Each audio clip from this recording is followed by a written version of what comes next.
Empezó en realidad sin que yo escogiera nada. Muy chiquito, a los 4 o 5 años, decidieron mis papás que iba a tocar el violín y entonces tocó el violín. Y es porque hay una tradición familiar de tocar instrumentos de cuerdas y de tocar cuarteto desde el tiempo de mis bisabuelos, o sea, los abuelos de mi papá. Y esa tradición pues ha seguido y entonces empecé a tocar por gusto, como toca un niño algo, o como juega un niño, pues así me empecé. Entonces siempre he sido músico y siempre he estado cerca de la música de alguna u otra manera. Sin embargo, después estudié ingeniería y estuve metido en otras cosas, pero siempre tenía el gusanito de la música. Entonces, de repente un día tuve ahí una crisis vocacional y empecé a hacer lo que hago. Ya tenía como 28 años, 27, 28. Que digo, es una edad temprana, pero no es tan temprana como otras personas que saben muy, muy temprano esto, pero yo lo decidí un poco más tarde y en eso estoy ya toda la vida. Ya llevo pues casi 30 años metido en esto.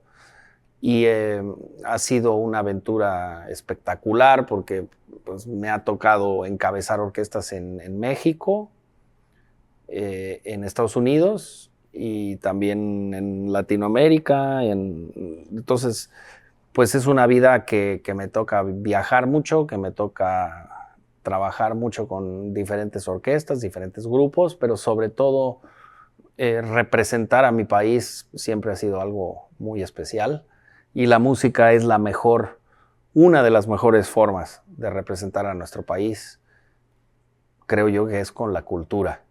Eh, y en México hay una cultura tan vibrante y tan auténtica que no es difícil representarla porque es música que se comprende y que además se vive. Eh, la manera como se vive la cultura en México es un poco paralela a cómo se vive la vida y la muerte en México, de una forma única, absolutamente única y vibrante. Entonces, ser parte de la cultura en México es un privilegio y ser parte de la cultura fuera de México y representar a México es un doble privilegio. Pues muy raro porque es una transición, o sea, no es como pasar de una compañía de productos farmacéuticos a una compañía de productos químicos, ¿me explico? O sea, eso es un cambio, pero es un cambio en donde hay mucho en común entre trabajar en industria o trabajar en el comercio en México, en la parte administrativa, que yo lo que yo estaba haciendo, a empezar a estudiar dirección, sí es un cambio muy radical. Y, y, y es un cambio que puede parecer como un clavado al vacío. Muy, muy difícil, pero al mismo tiempo muy especial. Digamos que yo sabía y lo sé, pues que lo que yo hago ahora y lo que quería hacer es algo muy especial, pero que también toma muchísimo trabajo. Entonces, tomó mucha humildad y también mucho realismo entender que estaba yo empezando desde cero.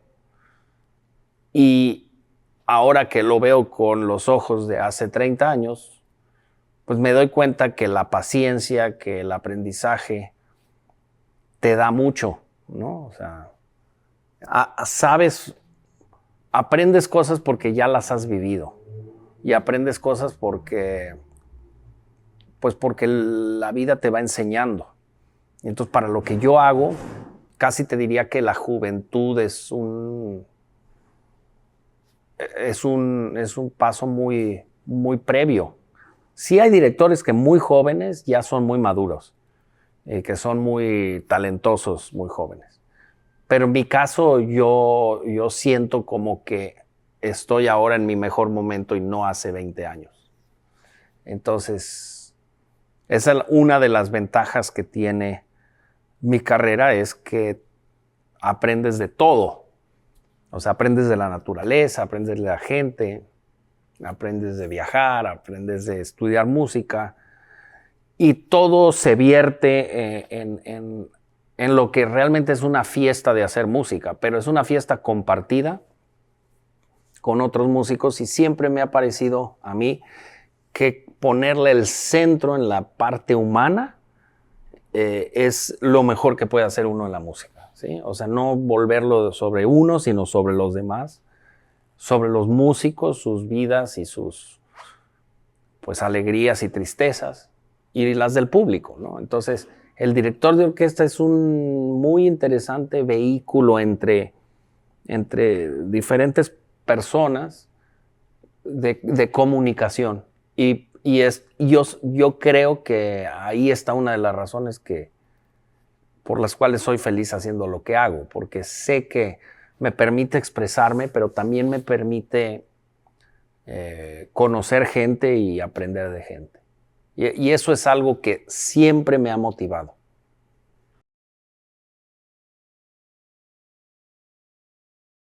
Si lo quieres llamar como una crisis vocacional, se da como un momento, digamos, de desencanto con lo que estás haciendo y de pensar, bueno, pues no estoy en lo mío, y ya empiezas, cuando empiezas a pasar mucho tiempo estudiando algo que no es en lo que tú estás metido, y analizando y aprendiendo y comprando libros sobre eso, empiezas a entender que la pasión con la que estudias, la pasión con la que aprendes eso, es un indicativo de una vocación. Y eso no lo digo tanto para mí, sino para jóvenes. ¿Me explico? O sea, los jóvenes que saben que tienen una pasión por la medicina o lo que tú quieras, tienen una gran ventaja sobre los que no la tienen. Porque estudiar medicina, como estudiar cualquier cosa difícil, pues toma mucho tiempo, mucha dedicación, muchísimo sacrificio. Cuando la vocación está ahí, ese sacrificio tiene una explicación y una misión clara, entonces ya no se vuelve sacrificio. Y eso me pasó a mí, que digamos hasta los pasos más difíciles, no te voy a decir que se volvieron fáciles, pero se volvieron lógicos, pues por la búsqueda esta, ¿no? Además, o sea, es diferente lo que yo hago que lo que hace una persona. O sea, ahora no podría yo decidir volverme un bailarín de ballet profesional, ¿no? O un jugador de fútbol. Ya no tengo ni la edad, ni el cuerpo, ni la flexibilidad, ni la preparación. Pero cuando ese desarrollo está adentro de tu cabeza, es fabuloso, porque estás siempre trabajando para eso. Yo no estudio metido en un estudio con las partituras, a veces sí, sino que estudio, a veces ahorita vine en bicicleta, voy pensando en la bicicleta, la música, y eso ya es estudio, ya es preparación. Y entonces ese proceso que me preguntas se va dando en tu cabeza a veces inicialmente sin que tú estés consciente, y poco a poco estás consciente, ¿no? Pero cuando tomé la decisión, ya para mí era claro.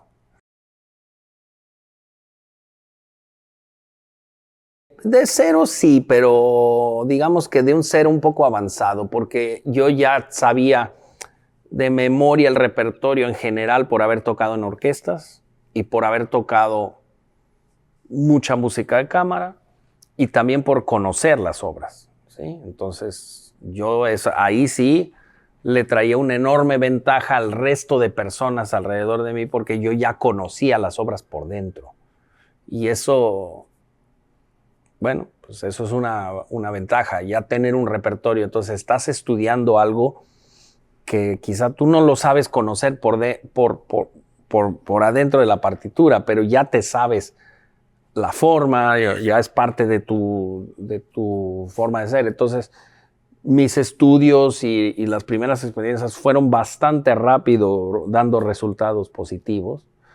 Y cuando tienes una oportunidad profesional y te va bien, la siguiente viene solita y así se empieza a dar como algo que solo se da.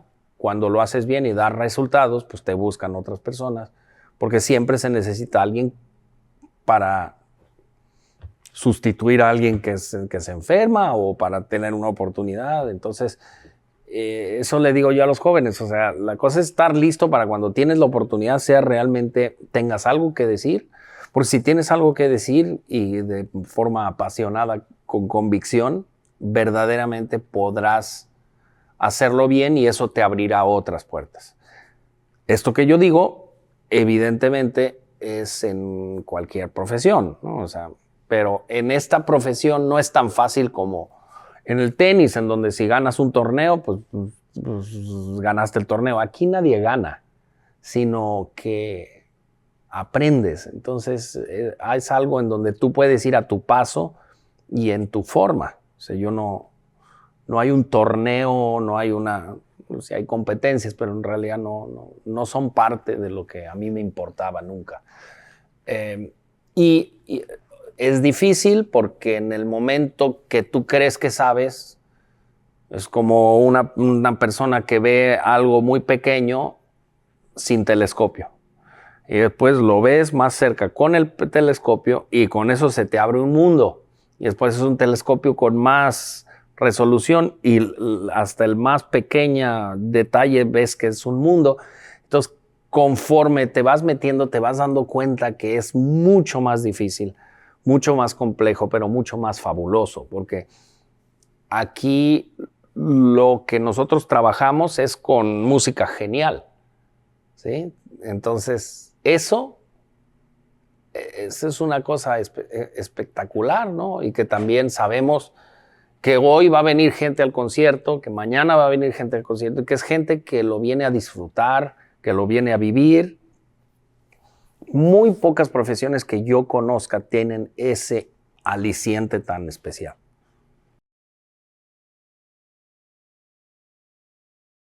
Empecé con Beethoven, digamos, el centro del repertorio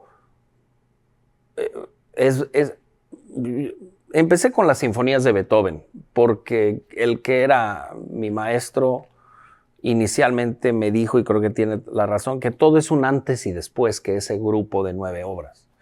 Y si tú pones el énfasis en las sinfonías de Beethoven, te das cuenta que hay las sinfonías de Haydn, las sinfonías de Mozart, y después están las de Brahms, las de Tchaikovsky, lo que tú quieras, pero todo lo puedes relacionar a Beethoven y por ende al mundo de Mozart y al mundo, digamos, de lo que se llama el mundo clásico, ¿no? O sea, Haydn, Mozart, Beethoven, Schubert, Mendelssohn.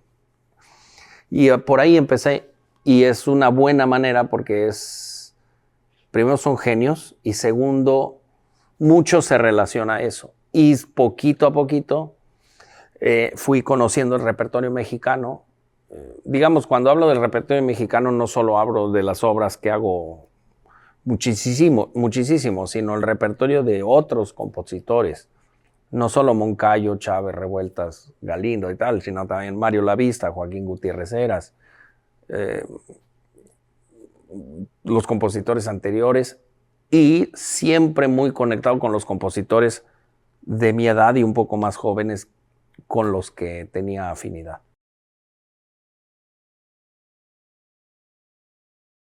Sí, bueno, yo nunca he tenido nada contra que digan mexicano o americano o lo que tú quieras, pero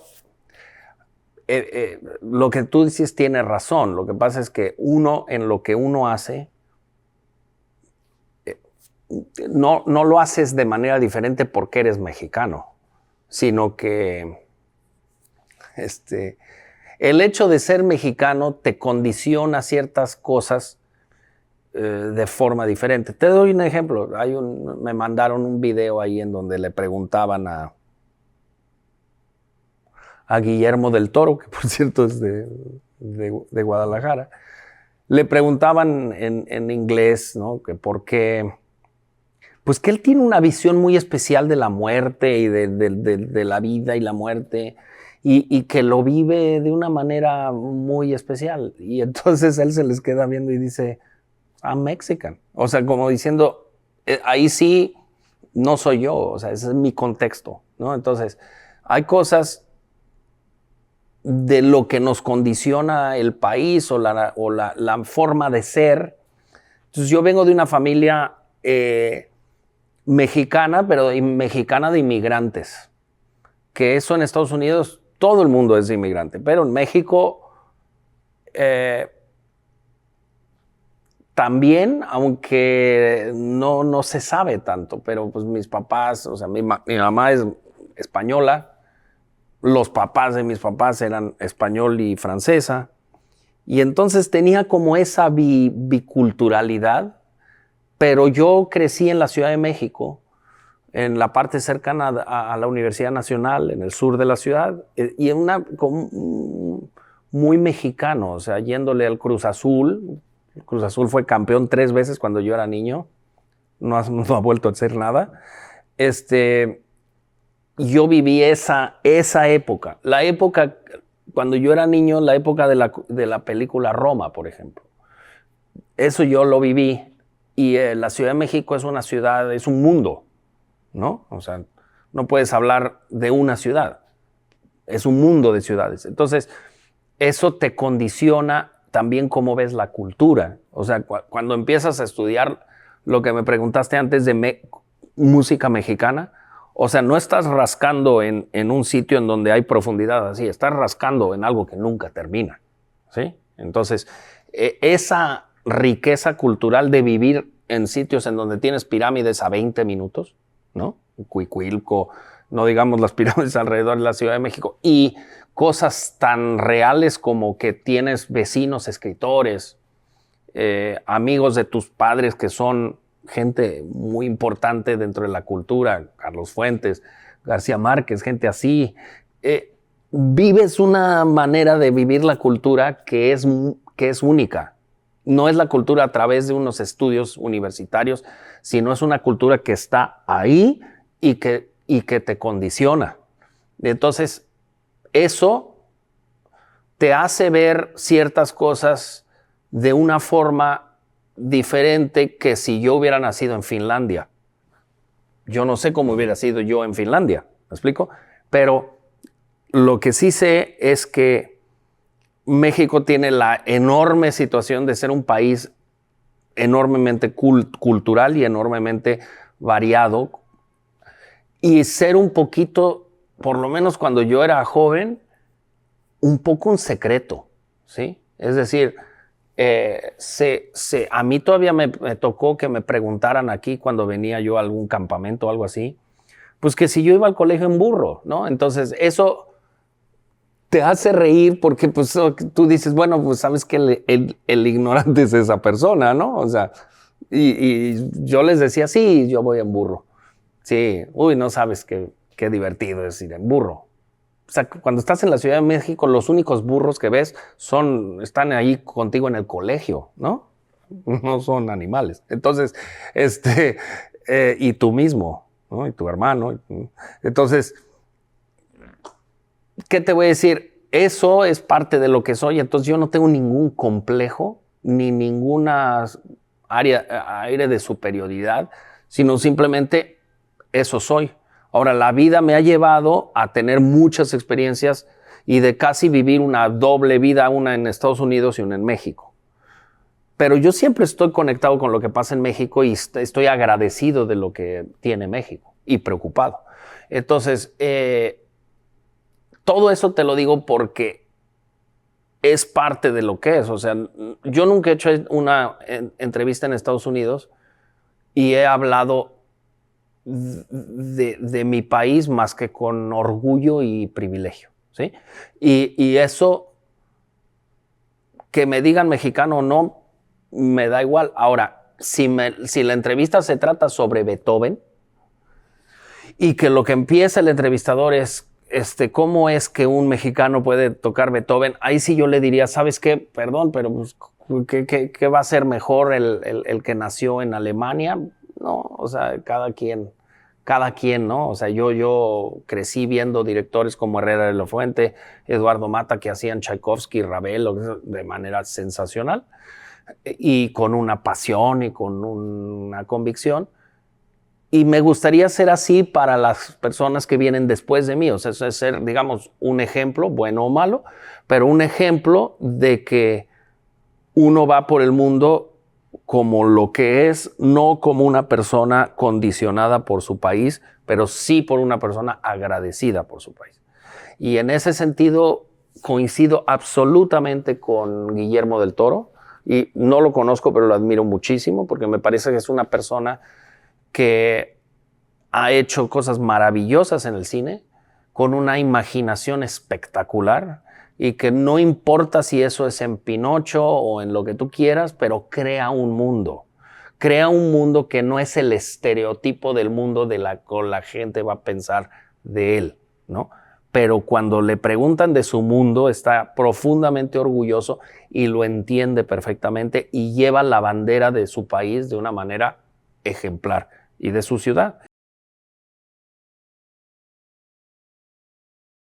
Como todo en la vida son pasos incrementales, ¿sí? O sea, no llegas a ser entrenador del Real Madrid si no eres entrenador de un equipo de segunda división y lo haces campeón, ¿no? Entonces, mi trayectoria ha sido una trayectoria muy incremental poco a poco.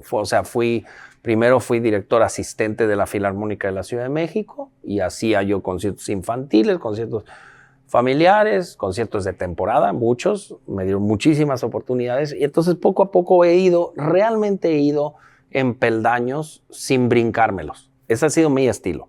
Y entonces voy dando pasos sabiendo pues que antes hubo un paso sólido. Y creo que es una buena manera. Ahora, te repito, hay gente en mi profesión, acaba de ser nombrado director de la Orquesta de Chicago, un chavo de 27 años, ¿ok? Y entonces hay gente que le dice, no, ¿cómo es posible? Él no tomó los pasos anteriores. Es que de repente a Dios se le pasaron los talentos y a una persona le dio mucho, ¿no? Entonces, pero si eres una persona normal, como yo, ¿no? Entonces, yo no podía tener una oportunidad así a los 27, 28 años, no estaba preparado. Entonces, mi estilo es, ok, voy poco a poco, pero voy sólido, ¿no? O sea, tampoco es la historia de la tortuga y la liebre, porque tampoco soy una tortuga, pero yo prefiero ir así que irme atrabancando y tratar de brincarme pasos. Eso lo hago también con el repertorio, o sea, yo no me aviento así como el borras, como decimos, a hacer cosas que nunca he hecho antes sin por lo menos saber que lo puedo hacer. Y entonces de repente si te avientas un brinco y ese brinco te hace la siguiente semana ser un poco mejor. La semana pasada hice una obra dificilísima en Los Ángeles y tuvo mucho éxito y pues eso me dio seguridad sobre ese tipo de repertorio. Y entonces cuando has hecho ese tipo de repertorio, lo puedes hacer otra vez ya con más convicción. Sí me explico lo que digo. O sea que la primera vez quizá fue un intento y un poquito menos seguro, pero la segunda vez ya lo sabes más. La música es así, ¿sí? Entonces no te digo que se va simplificando, pero vas entendiendo y buscando cosas más profundas y eso es lo bonito. Esta orquesta tiene una presencia estatal muy especial y una presencia educacional muy especial. Pero eso concuerda con mi manera de ser. ¿Me explico? Entonces, creo yo que eso sí es una parte interesante de esta orquesta. No es la única que tiene esto, pero sí, digamos, si la comparas con la orquesta de Nueva York, en donde el 90% de sus conciertos van a ser en una sala. Esta orquesta viaja bastante, pero eso también le da sentido de equipo a la orquesta y eso es bonito.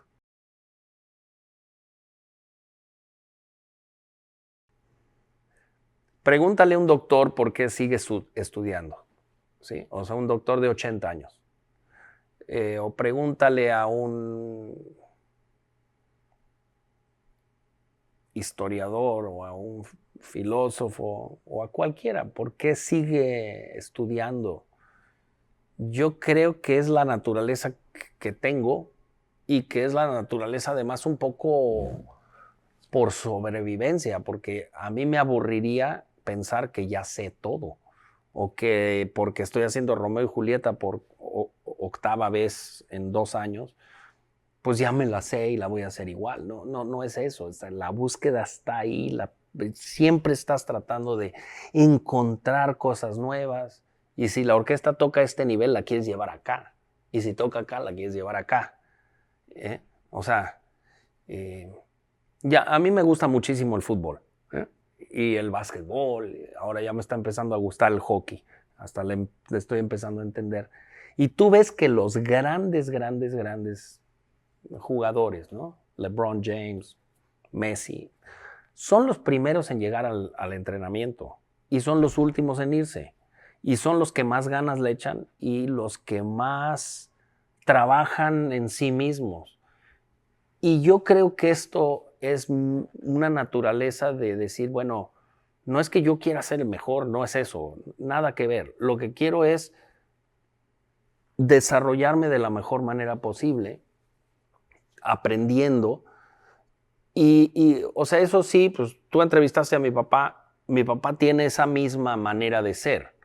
Y eso, pues es un ejemplo que sí te, te enseña.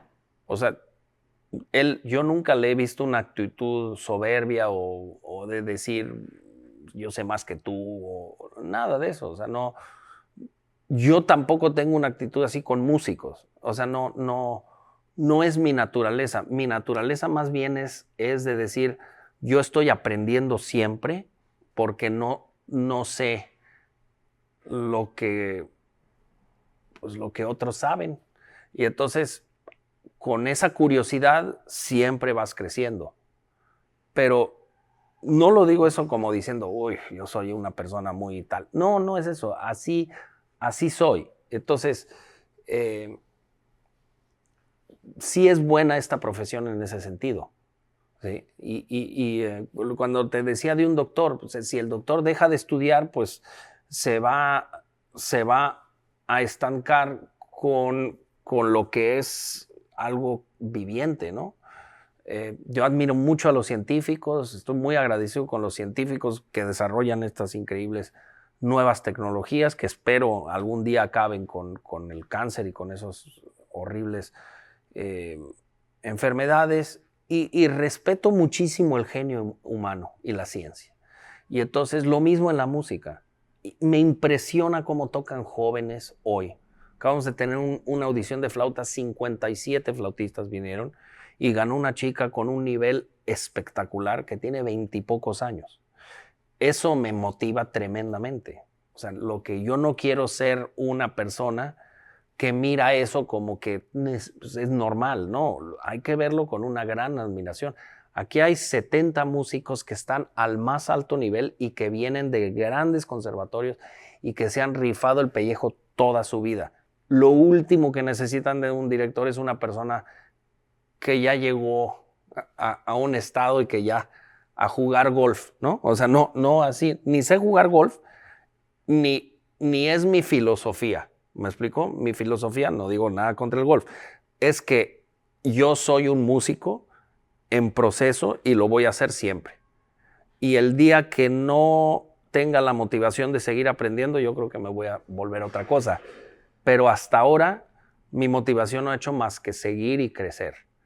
Antes mi motivación era aprender lo básico y ahora estoy tratando de aprender más arriba y eso motiva mucho para mí.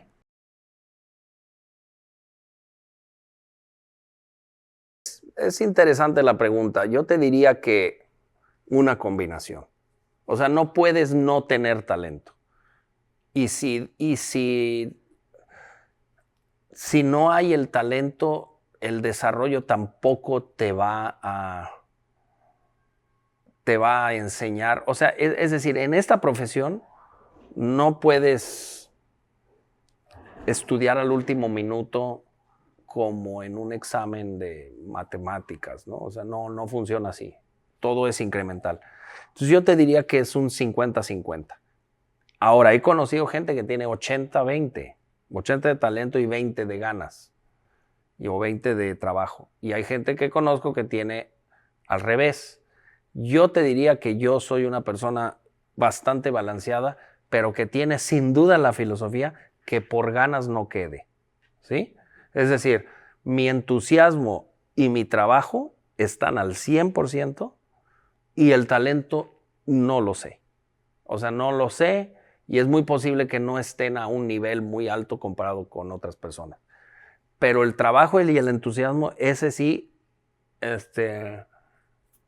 o sea, una manera diferente de decirlo es, no soy muy bueno, pero soy muy entusiasta. ¿Me explico? Y entonces el entusiasmo te hace crecer y te hace ir tapando poco a poco las carencias iniciales, ¿sí? Porque si yo fuera un natural, desde un inicio, mi trayectoria hubiera sido diferente. Yo soy una persona que va incrementalmente haciendo las cosas y que solamente habla con autoridad de las cosas que ha vivido y no de las cosas que supone que va a vivir. Eso para mí es importante, es mi manera de ser, ¿sí? Yo no voy dando lecciones de nada salvo disfrutando yo lo que hago y prefiero hacer equipo que hacer una cosa vertical. Tú lo haces así porque tú lo haces. Para mí es muy interesante que los músicos expresen su individualidad más que una homogeneidad que no incluya libertad. La libertad en una orquesta es muy importante porque tienes 70 personas que son músicos con sueños, con trayectorias, y lo último que tú quieres es quitarles su individualidad en aras de una homogeneidad. Pero esto que te estoy diciendo pasa mucho que el músico le quitan la individualidad, porque ¿cómo es posible que lo hagas de esta manera si Beethoven decía que es de esta manera? Yo prefiero ver lo que hace el músico y si está acorde con lo que es la música, bien. Pero la parte motivacional, la parte de equipo, la parte de tener a un colectivo lleno de emoción, es para mí importantísima. Es mucho más importante que tenerlos extradisciplinados, centraditos o centraditos. Es decir, eso que hay aquí, que es una orquesta súper talentosa, súper buena, lo que a mí me gustaría es que diera un paso en cuanto a expresividad, individualidad, ¿sí? Porque creo que han tenido una forma de ser muy homogénea que me parece fabulosa, pero yo lo que quiero es la personalidad, ¿sí? Y eso toma tiempo, pero yo he desarrollado en el pasado orquestas que tienen esta personalidad, entonces no tengo la más menor duda que lo lograré.